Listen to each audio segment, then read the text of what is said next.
Today on the Travel Magazine, we'll explore one of Mexico's most renowned resort communities. Acapulco is the largest of several beach towns nestled on the country's southwest coast. Every year, thousands of tourists soak up the rays in this snowbird's paradise of surf, sand, and fun. Where cliff divers wow audiences with their thrilling free falls. And you can even seek a few thrills of your own with a parasail. But before we venture into Acapulco, join us in Taxco, the picturesque town that's almost as famous for its taxis that crowd the cobblestone streets as it is for its silversmiths and the thousands of beautiful pieces they create.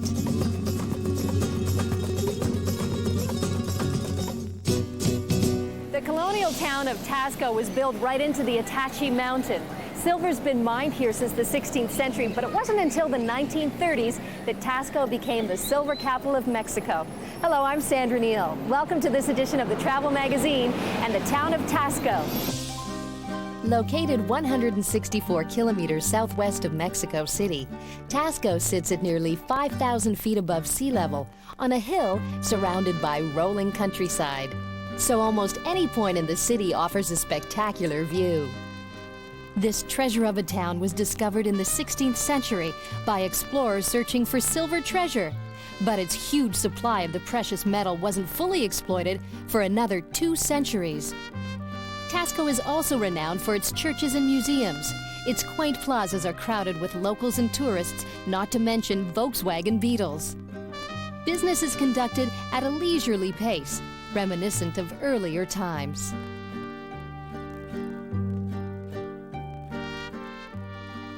4,000 tons of silver ore is mined every day in Taxco. There are 16 mines in production. And in town, you can visit La Mina, see what a mine looks like, and check out their gift shop as well.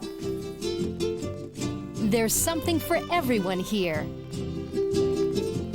Whether you like to create your own zoo, or simply hold on to your car keys. The skilled artisans of Taxco show off their talents to great effect. If you have plans to upgrade your tea service, this is definitely the place to shop. And there's no shortage of trinkets, baubles, jewelry, or miscellaneous lizards to choose from either. Once the silver is mined, it's refined, and the artisans actually purchase the silver in these pure silver bars. The young boy behind me, Beto, he's 14 years old and has been apprenticing since the age of 10. He's well on his way to becoming a top silversmith. In fact, 80% of the population in Taxco are silversmiths. Now, the ring he's working on will take 5 days to complete.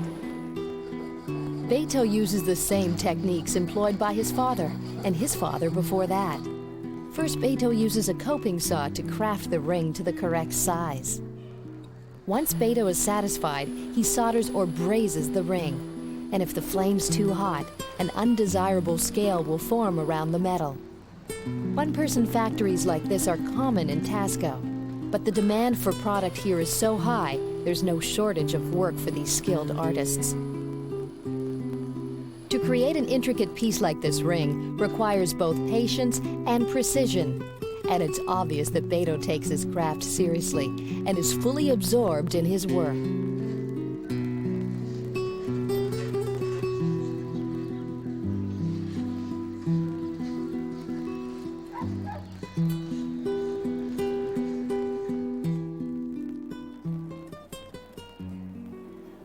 Not only are all the buildings in Taxco white, so are the cabs, 250 of them, and they're Volkswagens because other cars are too wide for the narrow streets. Another great thing about these taxis is that they're inexpensive, so you'll probably want to use them even if you arrive by car. But hang on to your sombreros. The cobbled streets are so narrow and steep that most visitors find them nerve-wracking to navigate. The local drivers, on the other hand, clearly enjoy the town's challenging layout, and where right-of-way is concerned, well, there really does seem to be a method to the madness. Walking in Taxco can actually be more challenging than driving. Look both ways before you cross the street. Around town, these cute little Volkswagen minibuses are known as burritos. They make the circuit around Taxco every day, picking up and dropping off passengers from about 7 a.m. to 9 p.m. And one of the stops is Borda Square, where you'll find the Santa Prisca Church.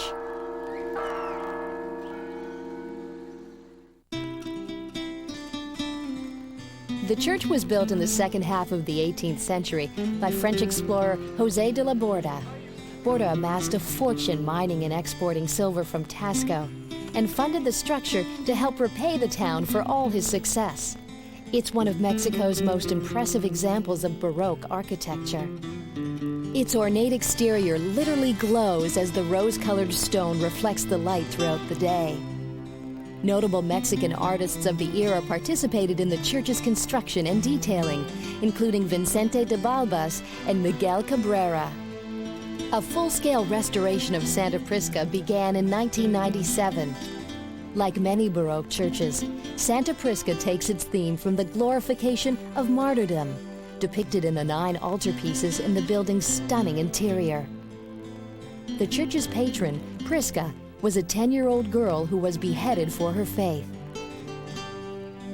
This ornate altar features a crucifixion scene that is shockingly beautiful, as is the Miguel Cabrera painting of Prisca's death.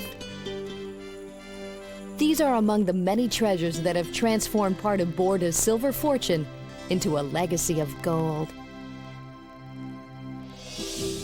When the travel magazine returns, we'll visit Taxco's famous Arch Avenue. It's a shopper's paradise loaded with bargains. Then we'll shop some more for fresh produce at the market. And feel the sun and the sand at an Acapulco beach. We'll be right back with the travel magazine in the silver town of Taxco right after this, so stay with us.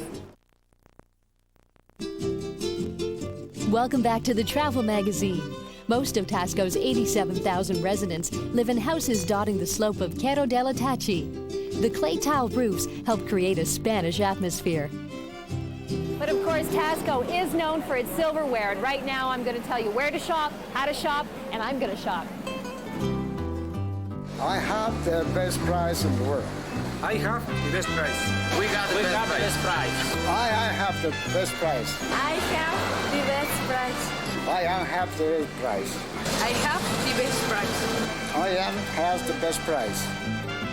Well, I hope this store really is the one with the best price, because this is where I've decided to shop. The range of silver goods available here is unbelievable. From the ornamental to the practical, it could take hours to decide what to take home. Once you've made your selection, there are a few things you should know before opening up your wallet. James, there's so much silver in Taxco, it's overwhelming, but I like these 3 pieces. What should I know about them so that it's guaranteed that it's authentic? Well, let me explain a little bit about for the identify the good quality. You know, we have in Taxco about too many silver smiths, and every one of them have a mark. See, let me show you, for example, this, and I let you know what this means for the marks. For example, the quality of silver is 925. You know why? Because in 1 kilo of silver, they put on 75 grams of copper. So am I looking for 925 somewhere on the back of the piece? Uh-huh. There it is. Like this. Okay, and then this is is this the stamp of the silversmith? That's a government stamp, and there is a silversmith point. See, means MM, that's the first and the second name of a silversmith. And the number is that the silversmith to register on the government office. It also says sterling, so that tells me as well that it's authentic. Well, there is, well, let me tell what's mean is sterling. Sterling, that's the England word, see, and that's mean the same quality of 925. So this is guaranteed to be pure silver. This is the guarantee. So really what you should do is when you like a piece, flip it over, and make looks- sure that there are markings on it. You're right. It's Sandra. also heavy, too. Well, depend, you know. We have some, when the bigger pieces that's so heavy, the price is that so high. So pure silver is heavier than silver plate. There is. You're right. Okay. See, the silver that's more heavy to the silver plated pieces. So did I do well picking these pieces? Yes. Thank you. There's more shopping to be had a short walk down from Taxco Square. Taxco is not only known for silverware, this is Arch Avenue, or Calle del Arco, where the Xalacua Indians sell everything from beads to baskets. There are hundreds of different stalls. And the shops are crammed into every space as you meander up and down the colorful maze of this market. The brightly colored handcrafted goods on offer here provide a welcome contrast to the sleek polish of the silver shops. And if you like funky beads and jewelry, you're definitely in the right place. And if all this shopping makes you hungry, you may want to take a break in one of the several restaurants that overlook Arch Avenue. Or perhaps a non-stop shopping spree is more your style. Whatever your pleasure, the vendors along the Arch will be happy to accommodate you. And remember, smiles are thrown in for free. Since there aren't any grocery or department stores in Taxco, the city market is the place to be. It's open 7 days a week. Now, you won't find any silver here, but what you will find is 4 levels of everything from corn to carrots and cantaloupes, even shoes. Hola, bienvenidos al mercado de Taxco. And you'll need a sturdy pair of shoes to explore everything the market has to offer. The Mexican diet is renowned for its inclusion of chiles in almost every dish. Given the climate, it's no surprise that almost every conceivable fruit and vegetable grows here, which contributes to both a healthy and delicious national cuisine. Mangoes and bananas are also two popular crops, and again, it would be difficult to name a fruit that isn't available at this market. Not only is the produce fresh, it makes for a delicious aesthetic experience as well. And if all this food is making your stomach growl, you may want to make a pit stop and head for the second floor of the market. That's where you'll find plenty of sliced meats and cheese. You like cheese? Cheese, Oaxaca cheese. Taxco was originally settled by the Xalacua Indians, and many of their original dishes can still be found in the market today. As tempted as I am to snack the day away, it's time to leave the market and make our way back through Taxco's Borda Square for one last view of this beautiful mining town.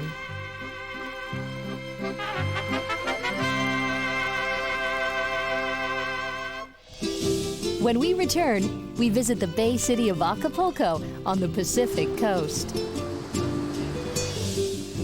where these daring divers will have you sitting on the edge of your seat. Still to come, the nightlife and folklore of Acapulco when the Travel Magazine continues, so stay with us. Welcome back to the Travel Magazine, where we're about to explore Acapulco, Mexico's oldest resort town. Acapulco is located 366 kilometers south of Mexico City. The resort area stretches for more than 4 miles around Acapulco Bay, and there are several spectacular beaches to choose from, most offering amenities like tents, chairs, and refreshments. Sunscreen is a must. One reason Acapulco is so popular is that it boasts sunshine 360 days a year. Whether your pleasure is playing beach volleyball or simply relaxing with a friend, you'll need to cool off after a tough day on the beach. Daytime temperatures average 23 degrees Celsius in this sultry city, and the ocean can offer a welcome respite from the heat for both the young and the young at heart. Of course, there's something to be said for complete inactivity, too. If you'd rather be on the water than in it, there are a wide variety of watercraft for rent.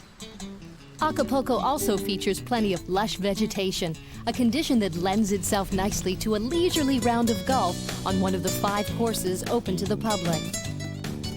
And I have a lovely view of a couple of those golf courses from up here. What better way to see the entire city along with Acapulco's offshore islands than parasailing?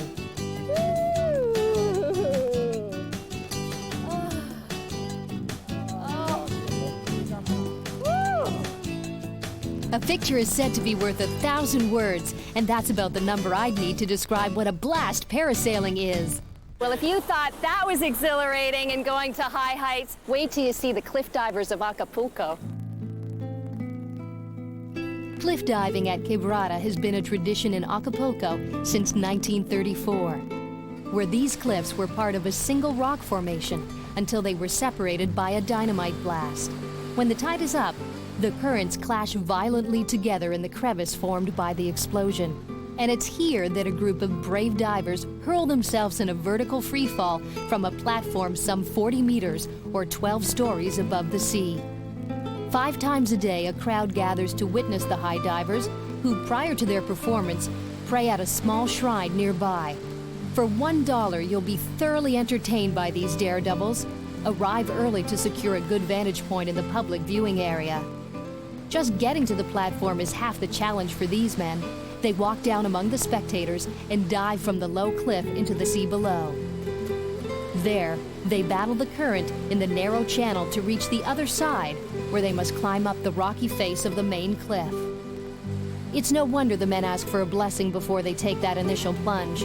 Sometimes it can take a while to work up the nerve to jump in, but much of the weight involves safety. Although this group makes it look easy, there's a great deal of courage, knowledge, and split-second timing involved in this feat. Some days, the divers are fighting waves up to 2 meters high just to get across the channel. The spectacle becomes even more dangerous when the men are feeling tired before they reach the platform.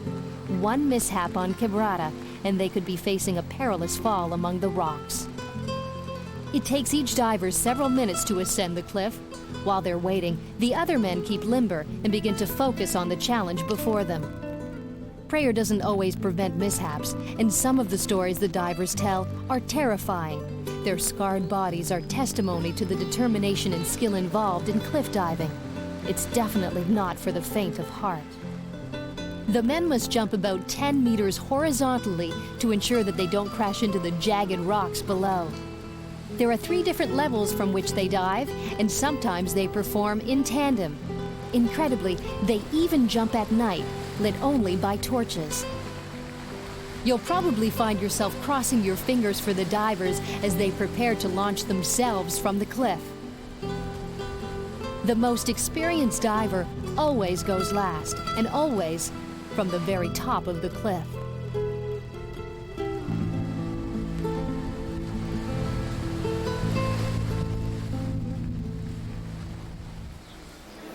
In the old part of Acapulco, you'll find the flea market, more than 500 booths. All the items are from the state of Guerrero, everything from pottery to t-shirts to puppets, and you won't believe this one, pink flamingos.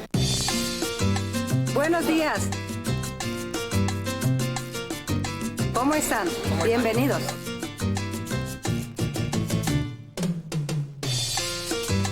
Here, well, let me show you something. Bottle opener.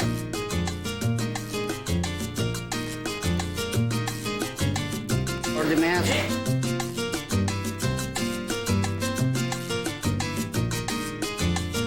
To the calendars.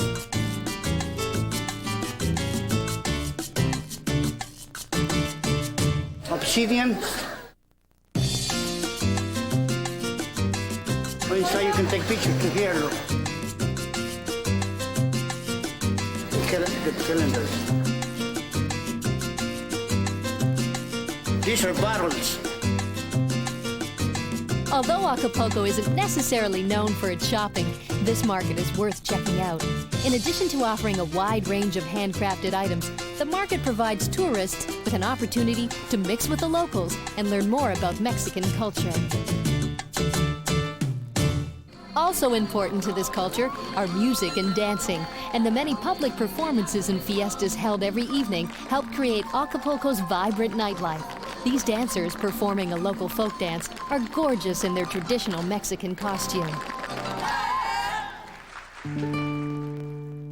Another tradition in Mexico is the rain ceremony of the Totonac Indians. This is an ancient ritual, though it's being performed today for money. The four men climbing to the top of the pole each represent a bird. You'll soon see why this gravity-defying show is popular among tourists. At the top, the men fasten themselves to ropes and pray for guidance with their elder. Following the instructions of the priest, the flyers take their places at the edge of the wooden supports, then launch themselves in unison from the pole. The men's upside-down spiraling descent is slow and calm. They beseech the gods for rain as they circle the pole, drawing nearer to the ground. The 13 revolutions each man makes contribute to the total of 52, representing the cycle of life in Totonac Indian culture. Above, the elder remains on the platform, playing a flute and beating a drum in praise of the deities as the flyers prepare to land. Today's ceremony may have achieved its ancient goal. Those clouds look as if they're ready to burst. And clearly, the audience is impressed.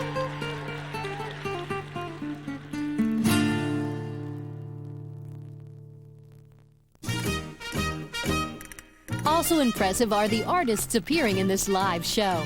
Different types of traditional music, dance, and costumes are featured, including some pretty spectacular headgear. The entire show is a breathtaking kaleidoscope of color, sound, and movement.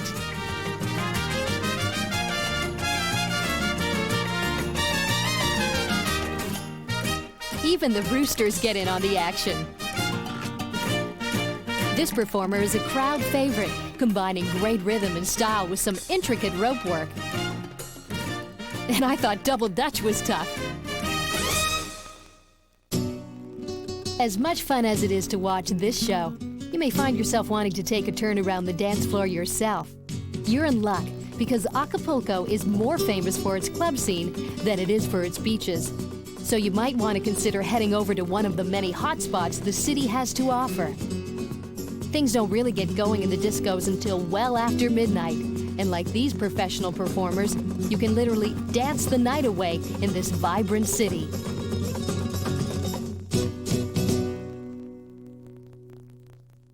I hope you've enjoyed Acapulco, the city by the bay, as much as I have, and also the charming silver town of Taxco. For the Travel Magazine, I'm Sandra Neal. Join us again as we travel the world.